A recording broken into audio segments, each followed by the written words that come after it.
All right, good morning, everyone. I'm going to make a start as there is a lot of content to get through today. So I think a lot of you will know me already, but if anyone doesn't, my name is Rebecca Duncan and I'm the Media and Events Lead at the Rivers Trust.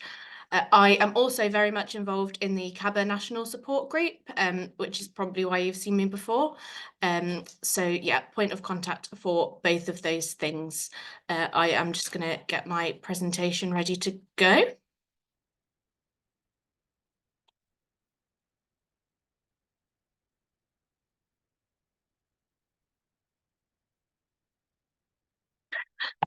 Right then, so as I say, today I'm going to take you through how you can make the most of the media. So whether that's from your own perspective, working in your own organisation, or a CABA partnership in particular, or even CABA as a whole. As I've said, there's a lot of information to get through. It is going to be a lot of me talking at you, but the recording and the slides and also some additional resources will be available after today on the CABA website within the next few days. Before we get into the bulk of the content, I'm just going to go over the housekeeping points, which hopefully now are familiar to lots of you. We've got closed captions available on today's webinar. You can enable those by clicking CC at the bottom of your Zoom window, and you can also use that to change the size if you need to. I will be taking questions later on. Please submit those questions through the Q&A function. Again, that's the button at the bottom of the Zoom window. But the chat box is there for comments. And as I've said, the webinar is being recorded, just as a note. Just to quickly outline what I'm going to go through today in the webinar. There's a lot of content that I could cover, but I'm going to keep it quite simple, quite introductory, but it is a bit of a whistle-stop tour, so just bear with me. Following a quick introduction, I'm going to start with building your contact list before moving on to writing and sending out press releases. However, I want to really stress that press releases are not the be-all and end-all of press engagement. So I've got a section on thinking beyond those. We'll also include a bit on media monitoring, the value of that, methods of that, and then interview advice. And there are a couple of stops for questions before I make some concluding points. So,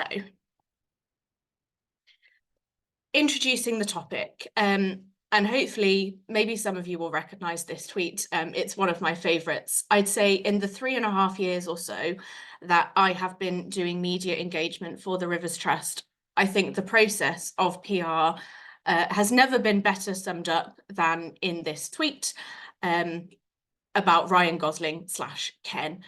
So on the left, you've got a dark and broody, very moody Ryan Gosling dressed in all black, looking very serious. And then on the right, you've got Ryan Gosling as Ken in his fluorescent roller skating outfit, having loads of fun. And as you will know, in the environment sector, technical and scientific work represented by dark and moody Ryan Gosling is really the backbone of what we do. It's the foundation of it all. But to maximise the impact of that work, to get the message out to your audience, you have to make it flashy. You've got to tell a story. People have to be able to understand what you want them to know. Press and PR are a part of that story. So if you're on this webinar today and you're a communicator, that means your job is to transform Ryan Gosling, dark, moody Ryan Gosling, into Ken. If you're not a comms person, but you're another member of the team, then your job is to understand that your comms colleagues need to transform Ryan Gosling into Ken.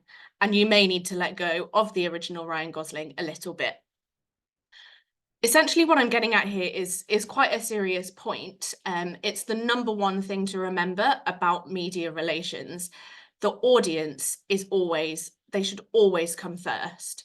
If you can't make your work relevant to your audience, whether that audience is the general public, whether it's people who are already working in your sector, whether it's politicians, if you can't get them listening, then you won't get your message across. I do think that in CABA partnerships, that can be particularly challenging. The collaborative and integrated nature of how CABA works, it's not a simple message to communicate to an audience, and most of the projects will involve many partners. Sometimes there can be a bit of box ticking to be done to make sure everyone's happy. So that's not always headline grabbing work. Therefore, I would say it's important to, number one, choose your channels wisely, but also just to let the communicators do their jobs. And in most cases, it's best to maybe look at who's working within a project, who's in the team, who's best placed to do your project comms, and maybe leave it with them. Finally, you always need to be thinking about what makes a good story, because if something doesn't make a good story, then you're essentially going nowhere as far as media is concerned.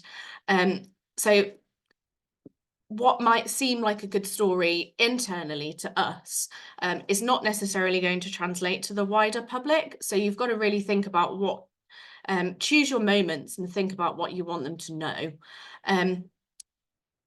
So certain things will always be of interest to the public, I think. So thinking within the environment sector, animals, for instance, are always a good grab. Or maybe links to health, very big topic, finance, anything like that, that you can bring out of your story rather than the kind of facts and figures, maybe, as it were. That's going to help get your audience on board. And also, you need to be creative with press. You can't just send a press release and have done with it. So I think that as a communicator, one of the most crucial things that you can do is just to keep in tune with the media as much as possible. The more familiar you are with it, you will just innately get more of a sense of what's going to be a good story, what's going to capture people. And I can personally say that some of my most successful moments in my job have been because I've maybe watched a certain TV program and can say, oh, I think this thing that I'm working on would go very well on that program. I'll allude a bit more to that later. Before I delve too deeply, though, into the rest of the webinar content, I'd like to just try and get a bit of a gauge on who's here today, so I can make it as relevant as possible. So I do have a short interactive session. If you've got your phone to hand or really any internet device, you can do this just on an internet browser as well. But if you go to slido.com and enter the event code CABA-PR, I've just got a few short questions to run through to help target the content for the rest of the session. So hopefully people are going to be joining that soon. And the first question I have for you all is, which of these options best reflects your role? So I'm just curious to know, as there is such a wide spread of people who work across CABA, who's listening today, whether you're the person who's actively going to be involved in PR, whether you're a bit more on the sidelines, or whether you do a bit of both. So I'm just going to let that poll run for a minute or so. Keen to press on. What have we got? We've got about 40 people here, so I'll see if most people answer the question. So far it probably is as I expected. Maybe people a little bit more on the periphery. Or if not, then people are at least working on projects where media engagement might come up every now and then. So I'll just leave that another few seconds.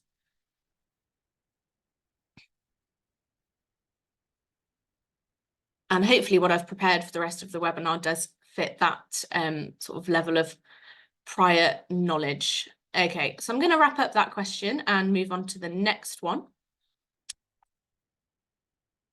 Next is, how would you describe the geographical focus of the work you do? And I will say more on this, but I think this is one of the most important considerations when you're planning PR. because there is an instinct, particularly if you do have a national focus as an organisation, to just try and go for big hitters, the biggest national newspapers, the biggest TV channels. But that may not always be the most successful way to spend your time.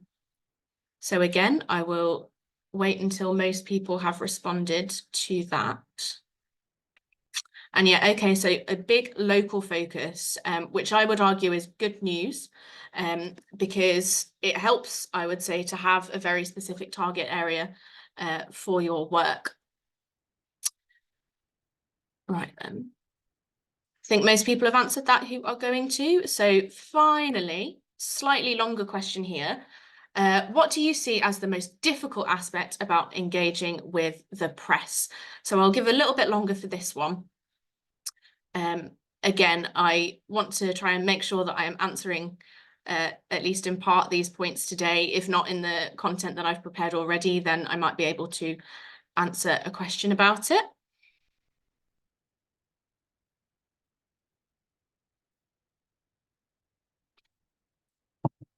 Confidence is a very important point. I have a little section, as I've said, at the end of the webinar on preparing for interviews, if you're someone who's engaging directly. So yeah, that's a good one. And it is a case often as practice takes perfect. Okay, lots more coming in here. Oh, interesting. EA caution about the truth. Okie dokie. Knowing the correct vehicle, yes. I could probably talk in much more depth than I'm going to about that one. But hopefully I'll give a starting point. Not having a wider media strategy. That's interesting, because obviously having a wider media strategy is good, and that's actually not really what I'm going to be focusing on today. But I would argue that you can still have impactful, at the very least, you can have impactful media moments without that strategy. So hopefully that's at least a comforting thought, if not a great one, if you're trying to persuade people to maybe let you make that strategy. Gosh, okay, yeah, there's lots of engagement here, so I'll let it run for a bit longer, even if I'm struggling to read them all in real time. Relationship with the press. Yeah, that's not something I'm talking about super specifically, but it is very important. These things often have to be organic, and I will talk about just making sure that your relationship with the press is a two-way relationship. You can't build a very strong relationship with the press by just sending out your press releases and expecting them to print or broadcast what you've said. You have to also be willing to give if you're getting inquiries from them, which I acknowledge can be very difficult. A lot of the organisations who are represented here today probably struggle for time and resources, but yeah, I would argue that it's worth carving out as much time as possible. Okie dokie. I know that not everyone's answered that question, but I am just going to move on because, as I say, lots to talk about today. So the first important thing, and yep, some of you did allude to this in your answers to that previous question. The first important thing is building a good contact list or database. Now, first up, if your organisation has the resources to use a media monitoring and distribution platform, then I think that is definitely worthwhile, even though it costs money. You can still, however, go a long way without one of those platforms. At the Rivers Trust, I'm very lucky. I have use of Viewlio, which is a media monitoring and distribution platform, and also has an add-on, an optional add-on for political contacts too.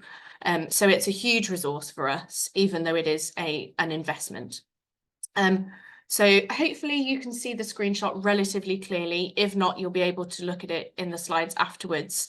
But this is the media database search function, and you can see that it's got all sorts of filters. So things like the type of outlet, the geographical focus, the target area, the audience.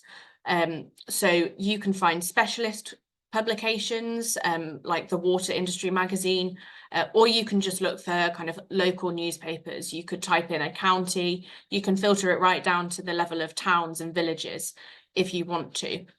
So I personally find Vilio very useful. There are other ones. And all of these platforms, if you just do a quick search engine search, they should always offer you a free demonstration and a free trial if it's something you're interested in exploring. If media monitoring platform isn't going to be an option for you, depending on the amount of time that you have and your comfort using spreadsheets, then you can still really go to town with building a contact list using, the spreadsheet to categorize people with all those different categories. You just need to be very conscious, I would say, that you need to keep your list up to date, as journalists do move jobs a lot.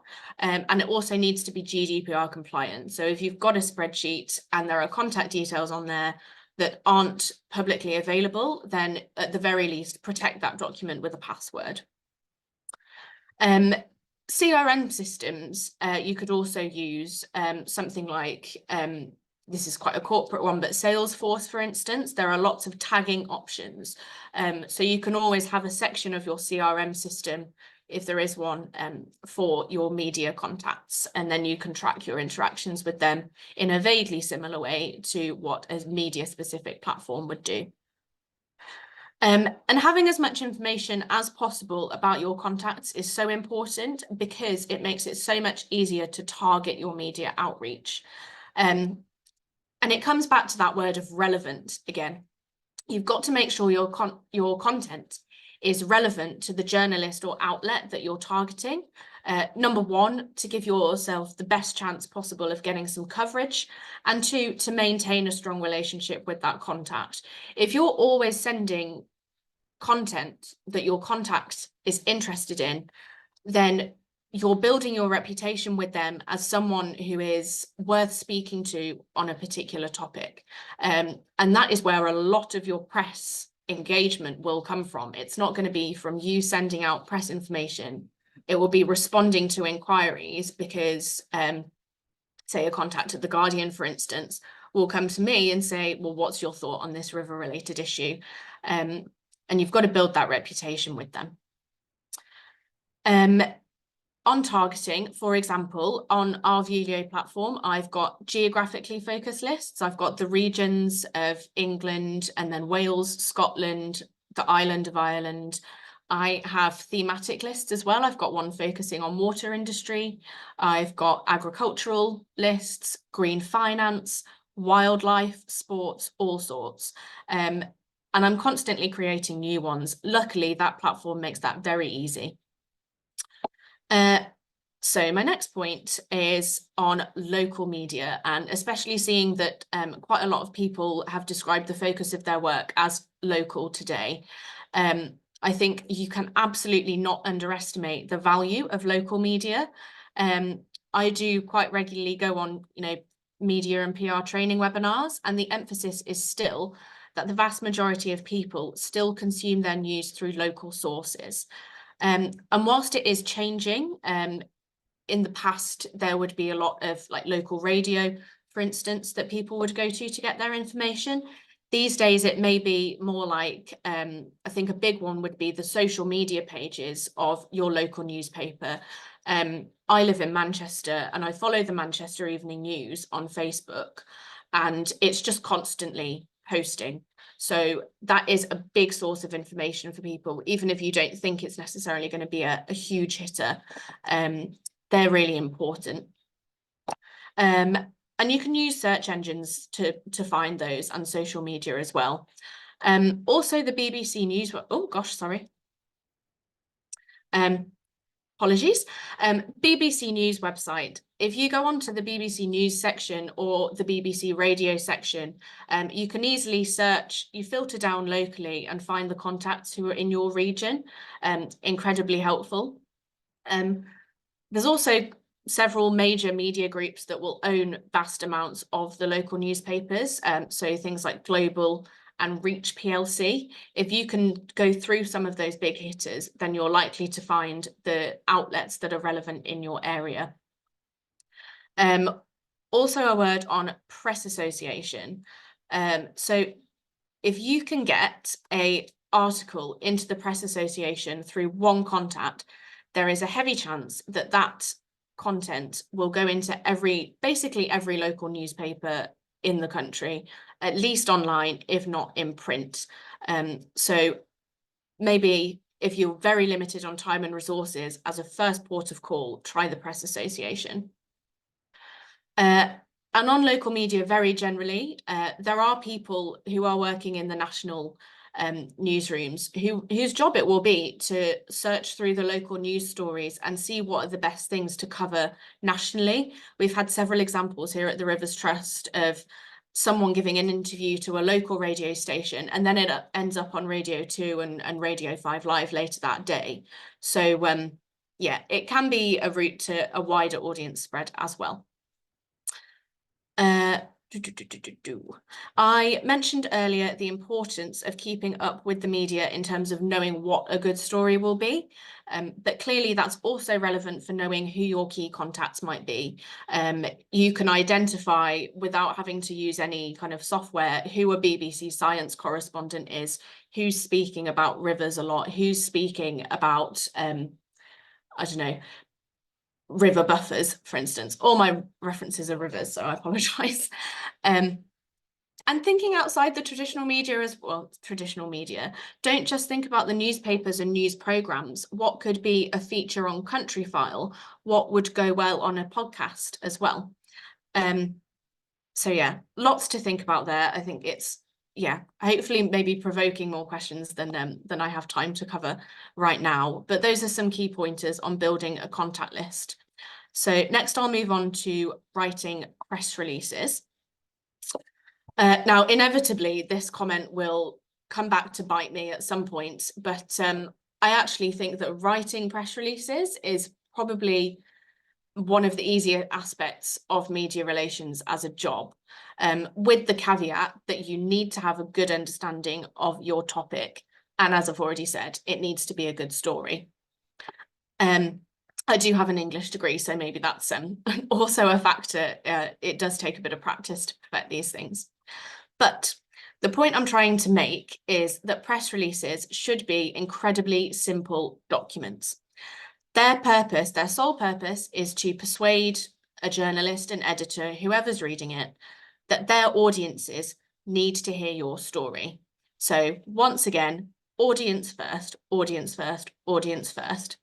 And a piece of advice that I've been given quite early on in my career is ask the question, so what? If you keep asking yourself that as you're writing your press release, as you're planning it, then you will inevitably force yourself to see what is going to make the public or the audience that you're aiming for care about what you're saying. And on that, the headline of your press release should get that across. And I'm going to share an example of a press release that's done that very well in a second. Your press release essentially needs to sum up what's in this third bullet point on my slides: what, who, when, where, how.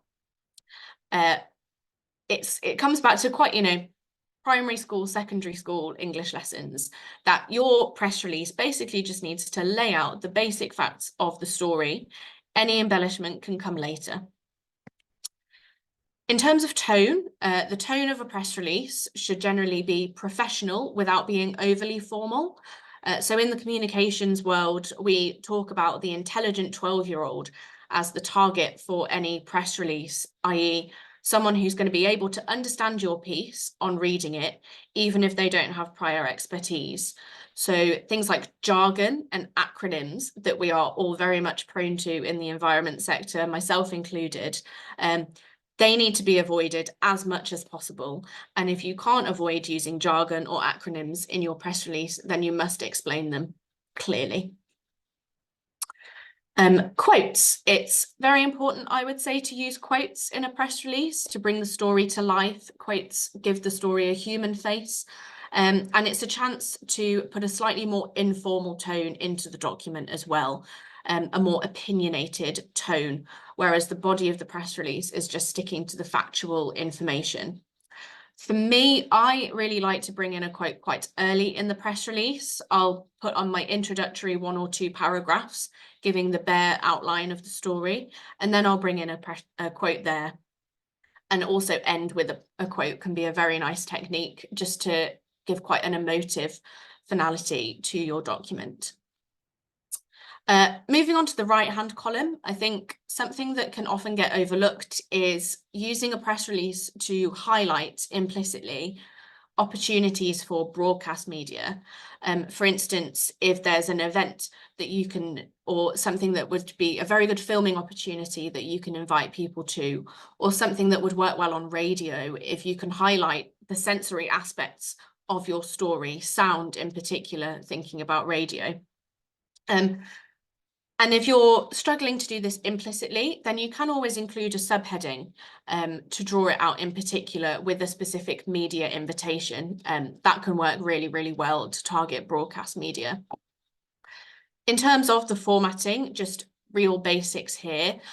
Always use 1.5 or double line space to make it as easy as possible to read. Journalists don't have a lot of time, so don't give them the barrier.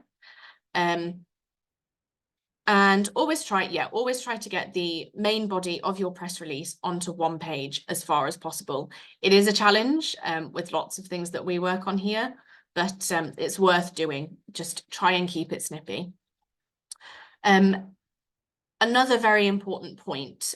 So in our sector, particularly when, as I've said, work is so collaborative and there can be pressure or just a tendency to put a lot of background information into a press release, background information about a project, about the project funder, for instance. And we often want to put that quite prominently in the press release. It's almost always a mistake. If it's not relating to the hook of your story, what is hooking those audiences, bringing them in, then it does not need to be in the body of your press release. People can come to that information later.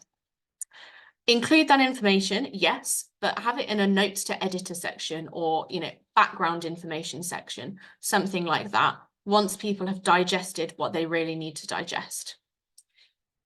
Carrying on what to include at the end of your press release, I would always have a boilerplate, so just a short explanation of who your organisation is, organisations, if this is a joint release, and very importantly, contact details for a named person who is available to respond to press inquiries on that day. Really important.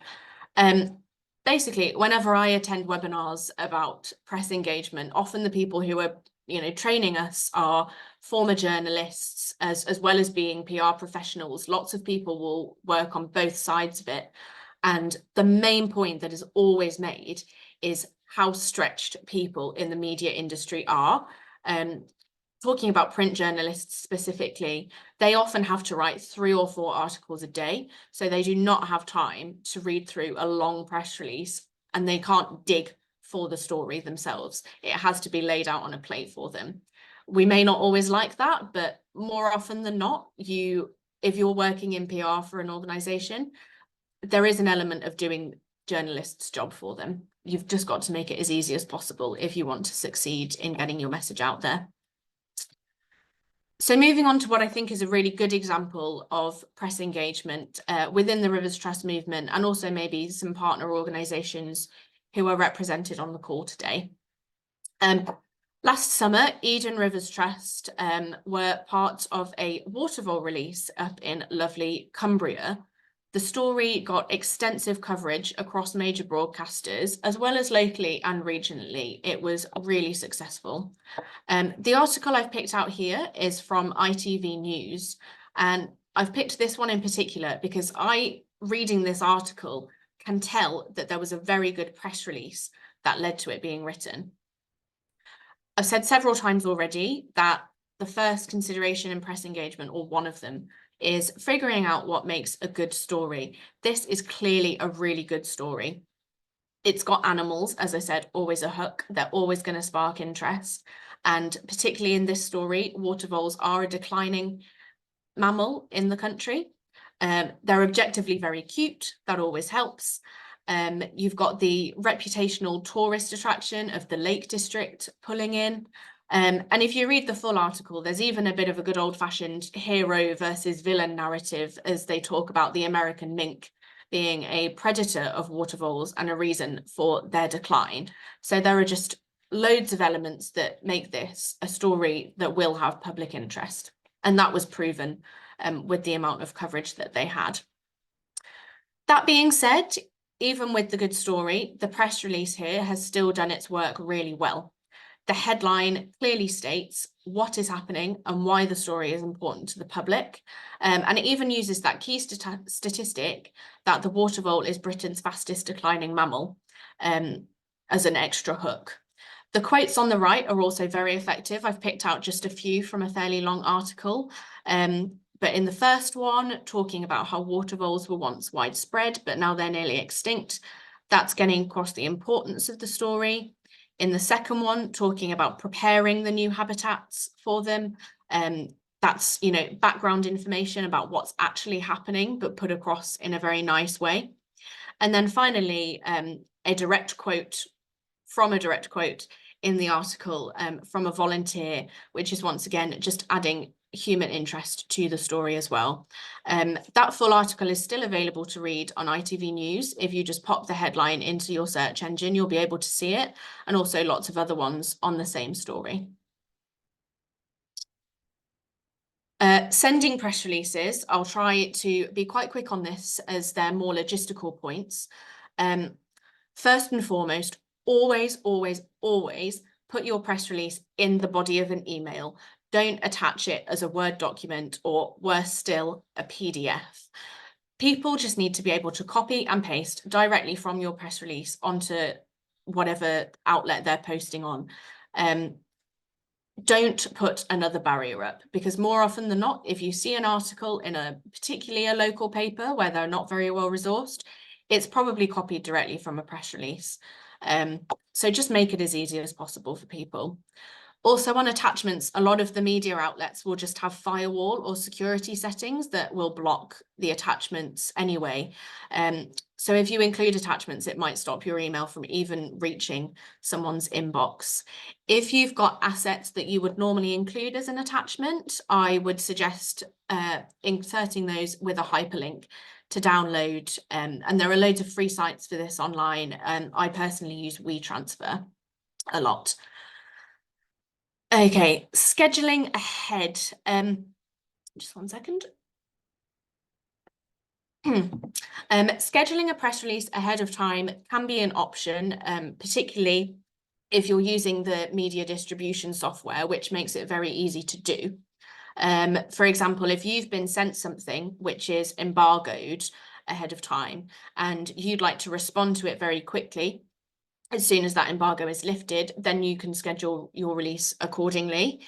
But that being said, there's no need to schedule something ahead just for the sake of it. And even now with all the press releases that I've sent, I would rather just press the button live in case something can go wrong with scheduling ahead. You just never know.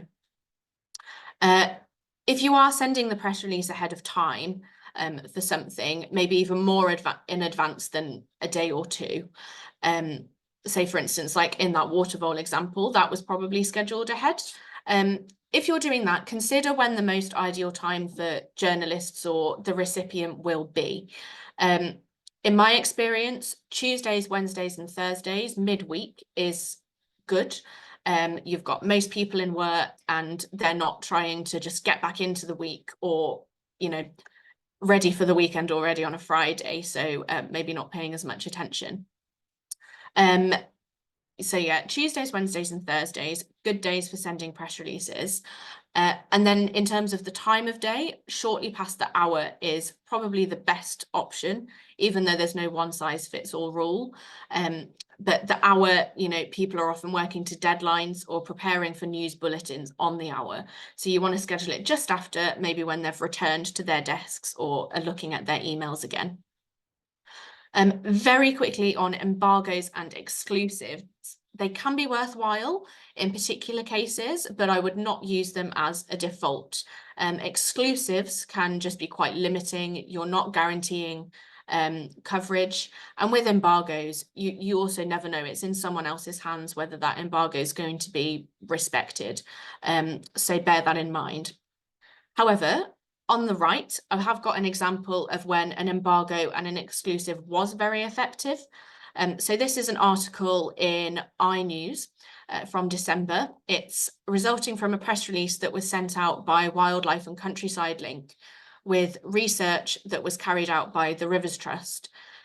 This article about harmful PFAS chemicals in fish went out in December, but it follows on from a more general piece in May.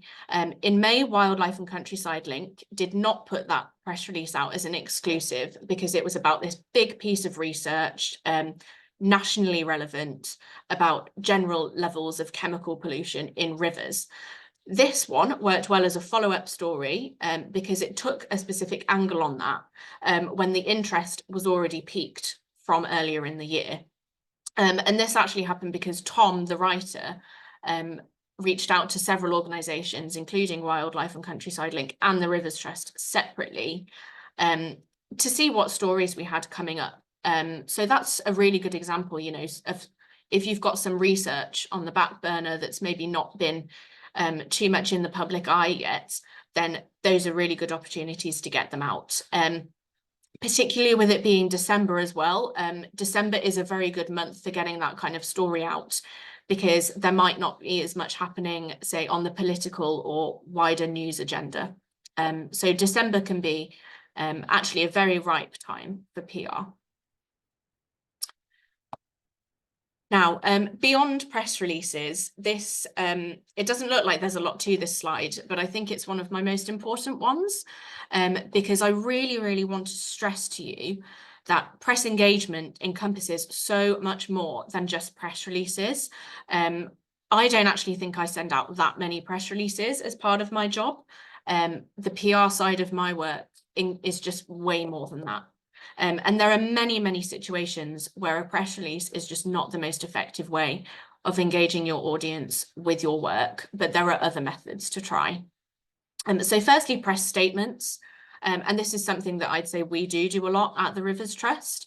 And these are just quick fire responses, you know, 1 or 2 paragraphs, often in quote format, that are in response to a news story.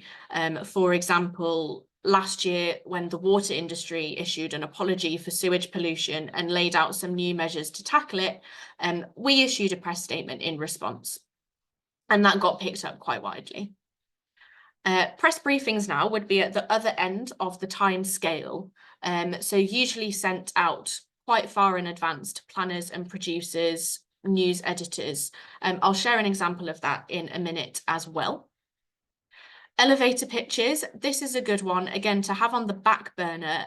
I would describe an elevator pitch as essentially a 30-second summary of a topic that you can pitch to someone to sell the story, answering that so what question. And so, yeah, if you've got a story that's not time sensitive, but you'd like to get out there, have an elevator pitch to hand for when you're approached or when you find yourself in front of someone who can get your story out there.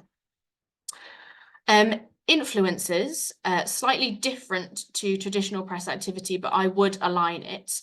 And this is just maybe finding a figure who carries a bit of public weight by themselves. It could be a politician, it could be a campaigner, you know, your Chris Packhams of the world.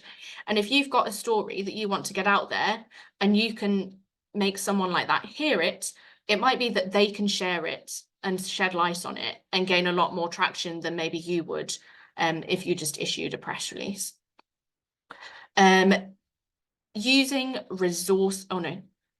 Developing relationships, sorry. Relating to that point on influencers, but more specifically to journalists and media figures, just try to keep a strong rapport going with your media contacts. Even if you are asked for something that you can't provide, like you can't do an interview that you've been asked to, can you provide a written statement? Or if you can't do anything, then at least reply to the email and just, you know, use your manners and say, sorry, we can't do it, but please keep in touch again. That's really vital because you just need a positive relationship with those journalists. Next, using your resources. Another interesting one, an example would be in 2021, the Rivers Trust published our State of Our Rivers report, which was essentially a massive data log. It collated all the data we had at our fingertips into one place to make it accessible to the public. And I tried to engage the media on it, but was rightly told that there was no story in that. It wasn't new data. But what we did do was, as part of the launch of the report, we organised a bit of a briefing call with stakeholders, including media, to demonstrate the report, to show them round. And since then, that report has been used a lot as a resource for journalists who are researching their story, for example. And then finally, really quickly, on social media and PR are becoming far, far more integrated, and that is only set to continue.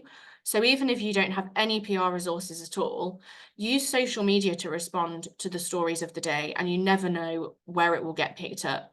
And I've got an example on the right-hand side here from Craig Bennett at the Wildlife Trusts, who does this very, very well.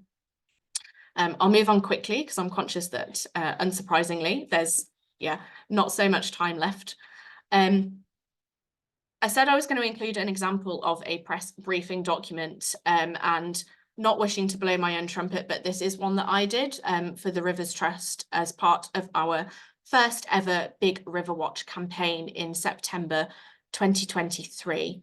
And I was particularly trying to target broadcast media with this. I thought it was a good opportunity for some, in-person riverside filming, getting groups of people, maybe families, involved with using our survey, which hopefully you're all familiar with, but if not, this is your official prompt to look it up. So the Big River Watch took place at the end of September last year, and I was sending this briefing document out from late July onwards, I would say. And as it needed to, it gives all the practical details about the Big River Watch, including when it is, how people participate. You've got, keeps doing that. On the second page, you've got a list of spokespeople and including our locations, because we were the people who were potentially going to do interviews. So you've got your filming opportunities there as well. I've also included that we would be able to provide B-roll footage if needed, if people can't get out to film you, just as much information as possible. But I was also determined to make sure that that document was only 2 pages long. And thankfully, this document did work out well. Particularly, I sent it out to several TV outlets, and it was picked up by planners at the BBC's Morning Live programme, which, for anyone who doesn't know, it's on straight after BBC Breakfast in the mornings. And I've seen the programme before, so I knew that the programme might like to cover something like this. And it would also engage our target audience too, people specifically who maybe weren't already familiar with citizen science. So yeah, I don't want to say too much more on that because of time, but again, it will be in the slides if anyone wants to come back to it.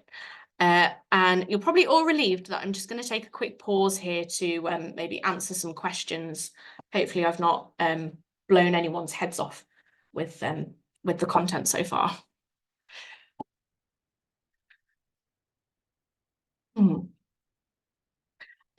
So yeah, please do get your questions into the chat. The Q&A function. I can just see one on the chat though from Simon. So any tips on integrating funder acknowledgements or quotes into press releases? Some of our partners invariably give us long or unengaging quotes. Okay, probably a couple of points on this one, Simon.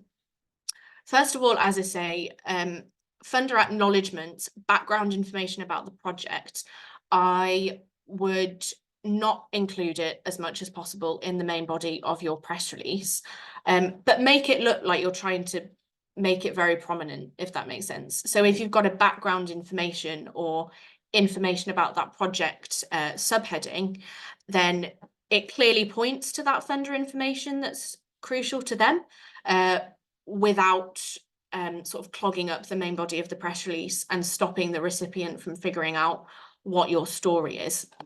And then on long and unengaging quotes, I I try to be quite assertive if I think a quote is too long, and I would cut it down if I needed to. And a frequent method for me is not, you know, if I'm sending the press release for partner sign off, I'm not going to say, I hope this is okay.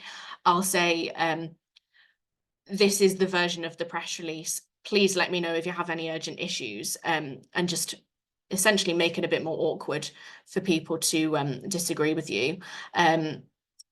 Our old director here at the Rivers Trust, Christine, always used to say, let the communicators communicate. So, and that's stuck with me, and hopefully it sticks with you as well. Another question in the chat from Rachel: should we send photos? Is WeTransfer the best way? I would say yes to both of those things. Photos can be really helpful. Just again, it adds something to the story and it makes people's jobs easier. So a WeTransfer link is good. Yeah, I would say yes. Okie dokie. So that seems to be all the questions for now. I hope that's more to do with me being quite comprehensive than being incomprehensible. So I've just got a couple more slides to go through, and then we'll have a little bit more time for questions before some concluding thoughts and one final bit of interaction too. So I'm going to have a sip of coffee though, because yeah, don't want my throat to go. Wait.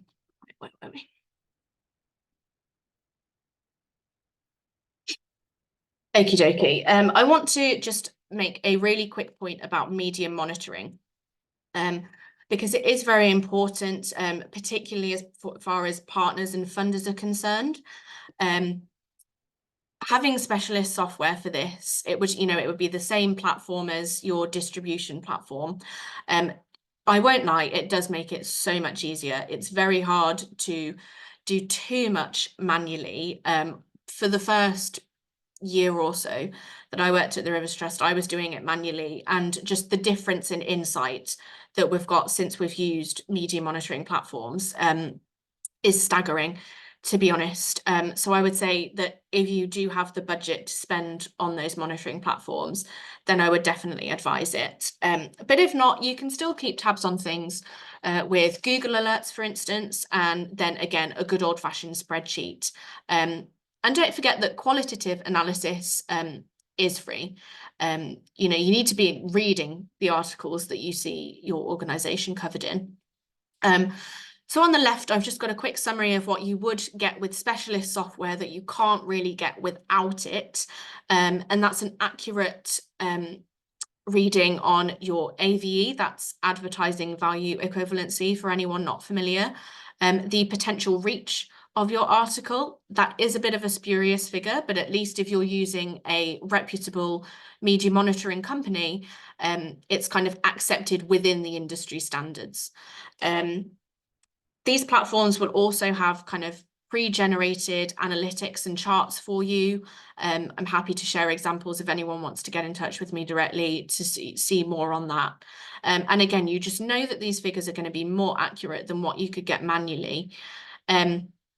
One thing to mention though on the media monitoring platform, which has tripped me up in the past, is that you will have your license to the media monitoring platform, but then many outlets are still behind other copyright licensing laws. So we have to have 2 additional licenses from separate organizations. You've got the Newspaper Licensing Authority and the Copyright Licensing Authority, which we have to pay to have full coverage of all print and broadcast media. And that's to actually read the articles rather than just getting an alert that we've been included in them. But again, I'm aware that maybe some people on this webinar don't have big PR budgets, so you can still try and track the number of media hits. And even though you'll probably inevitably miss some with Google Analytics, you can probably track your trends and see if you've had a more successful quarter, a more successful year than the year before. You can see the geographical focus of your media coverage, you know what type of outlet you've got. And again, you've got that qualitative analysis, including the sentiment of your piece. So don't despair. There is still some insight that you can gain without those softwares.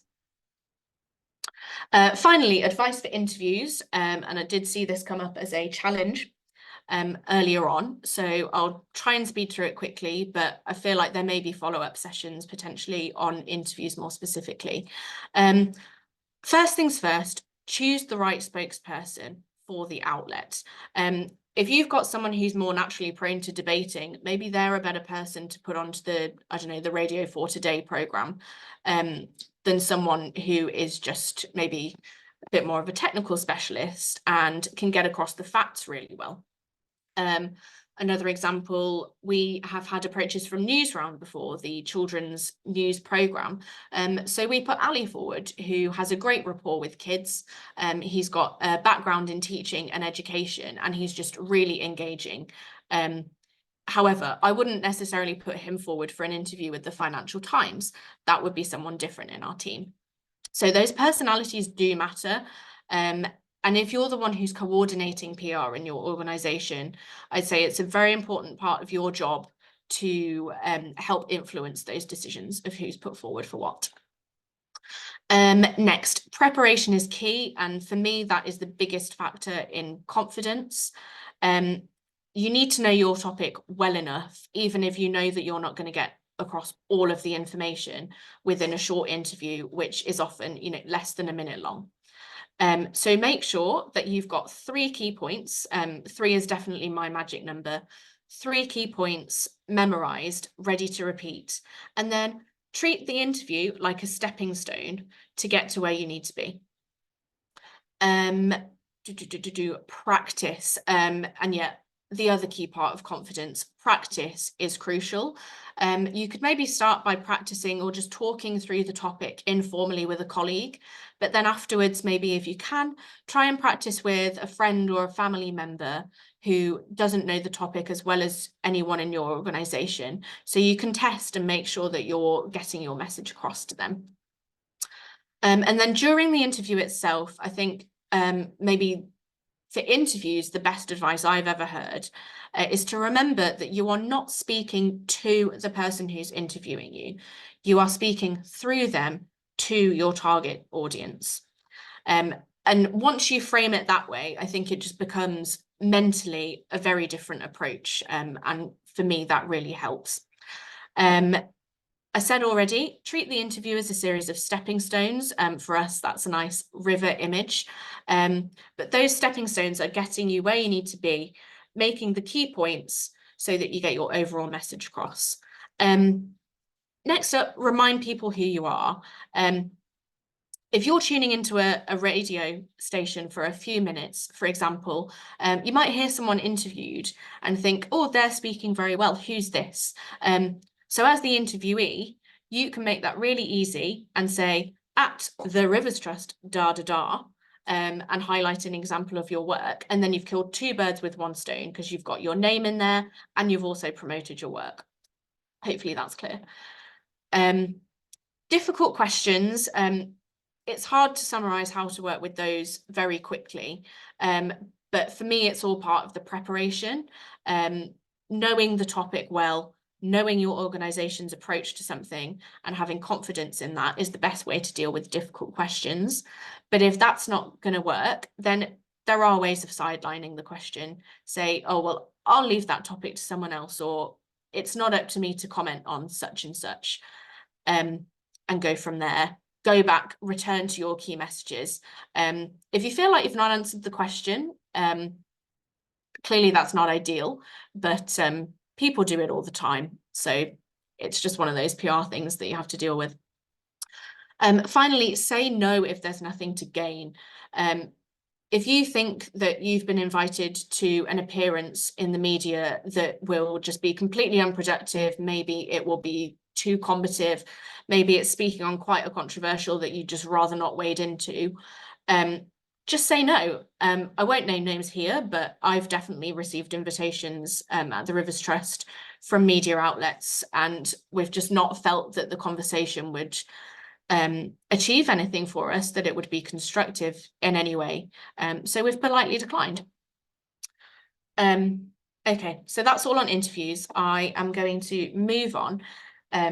So we've got a few minutes left and I want to take more questions, but I've also just got a little bit more interaction, which I've left to the end because hopefully the information I've given is helpful. But I just want to know what strengths you think you could bring to the table in terms of PR. I've put CABA PR just to bring in that collaborative nature. But it could be more generally as well. So it might be that you're a technical specialist and you think that you can provide the information to your colleagues for them to get out into the public domain. Or it might be that you think, you know, maybe writing isn't your strong point, but maybe you think you'd be good at doing interviews. We'll see. And then at the same time, I will carry on with these Q&A questions.